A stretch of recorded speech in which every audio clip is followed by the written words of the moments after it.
நிலையில்லாததை எண்ணி நிலை தடுமாறாதே. தேர்ந்தெடுத்த தேன்துளிகள். ஒருவருக்காக அழுது பாருங்கள், அன்பின் வலி தெரியும். ஒருவருக்காக வாழ்ந்து பாருங்கள், அன்பின் அர்த்தம் தெரியும்.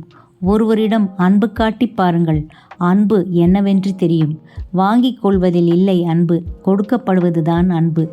பிடிக்காத ஒன்றை நினைக்க முடியாது, பிடித்த ஒன்றை நினைக்காமல் இருக்கவும் முடியாது. எதை இழந்தாலும், எதை பெற்றாலும், எதை எதிர்பார்த்தாலும் ஒன்றை நினைவில் கொள், எதுவும் நிரந்தரம் இல்லை.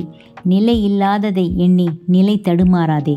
இழந்தாலும் சரி, பெற்றாலும் சரி, எல்லாம் நன்மைக்கே என்று நினைத்து கவலைகளை மறந்து எதையும் கடந்து செல்ல பழகு.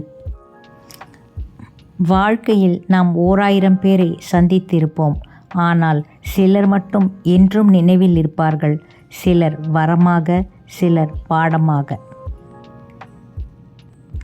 கோடி பொருள் சேர்த்திருந்தாலும் இறைவன் விதித்த விதிப்படிதான் நாம் அதை அனுபவிக்க முடியுமே தவிர நம் விருப்பப்படி அனுபவிப்பது கடினம். நம்மை பற்றி யார் என்ன நினைத்தால் நமக்கு என்ன? நம்மை பற்றி நாம் அறியாததையா அவர்கள் அறிந்திடப் போகிறார்கள்? தேங்க்ஸ் ஃபார் வாட்சிங். பிடிச்சிருந்தா லைக் பண்ணுங்கள், ஷேர் பண்ணுங்கள், கமெண்ட் பண்ணுங்கள். மறக்காத என்னுடைய சேனலை சப்ஸ்கிரைப் பண்ணுங்கள். தேங்க்யூ.